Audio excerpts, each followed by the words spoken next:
Well, hey guys, I'm sitting here with First Lady Greta, the wife of our pastor Kelvin, and just wanted to take a little time and ask you a few questions, Greta, about God's plan for the woman. Greta, what would you say and how would you define a helpmate?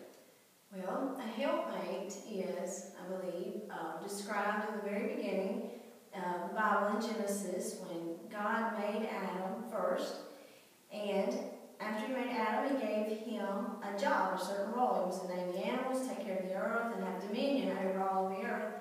And as Adam did that, there was not any helper that was suitable. He couldn't find among the animals. So God made woman to help him to have domain over the earth, which was his job. Now, practically speaking, you and Kelvin, y'all been married how many years now? 18 years. Right. That's longer than some of the students listening. So practically lived out, how is a helpmate in your role as his wife kind of lived out on a day-to-day basis? Well, in the ministry, ways that I help him in that is, for instance, of course I pray for him and God's wisdom to lead the church and even to lead our home. And also, in the ministry, there are times when he has to counsel women, and for accountability, I have to be there, and also to help in that, being a woman myself. So, but in the home, I guess it would be, there's many things a pastor has to do. Maybe a lot of people don't really know. They could be gone in the middle of the night. There are many times that things happen that they have to be on call 24/7, just about.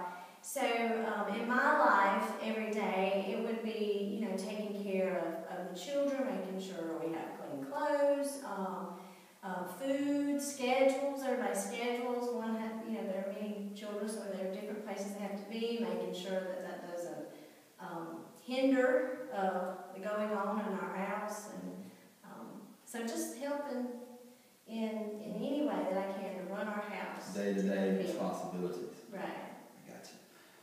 Now, with the word helpmate, there's another word, homemaker, that's often kind of associated with the word helpmate. They kind of go hand in hand.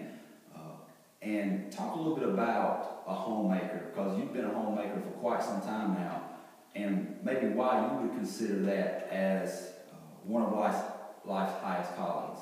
Well, I'll go back to when I decided to come home. Our oldest son was just 3, and also, now will be 20 in April. There were 2 things that I learned that God says in the Word that will last for eternity, and it's people and His Word.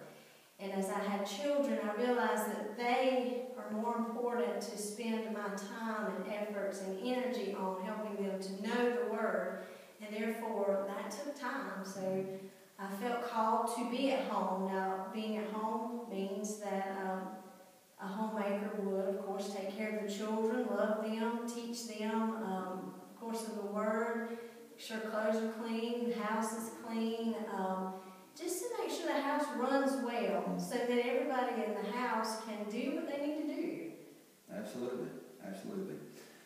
Now, another part of God's plan for the woman is a word oftentimes in our society that kind of has a negative context, and that's the word submission.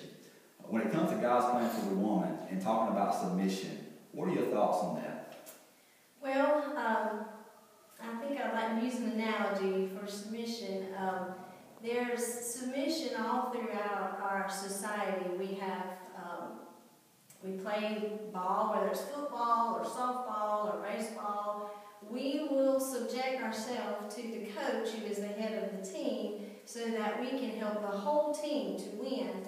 So therefore, God gave man to be the head, and the woman is to submit herself to the man, to subject herself, put herself under his leadership, in order that the whole team, which is the family, can win and be understanding of God's role for the family and live it out.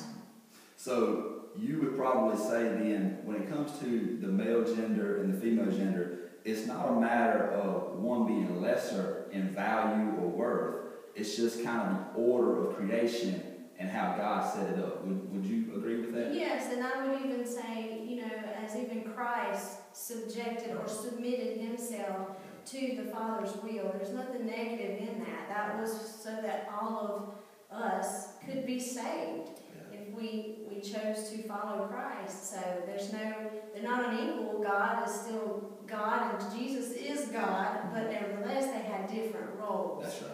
That's right. Well, just if you had any final thoughts or final words of encouragement to the students and to those who may be listening in regards to God's plan for the woman, what would those thoughts be? Well, the thought that I have to remind myself of pretty much every day is that there is only one way, and that one way is God's way.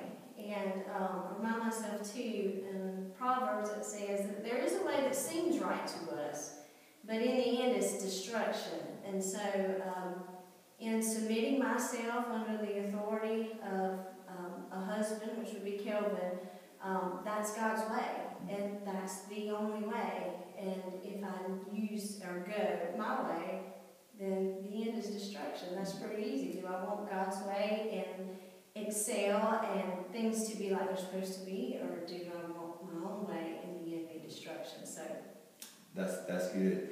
Greta, we want to thank you for taking the time just to share your thoughts on God's plan for the woman, and thank you again for your time. You're welcome.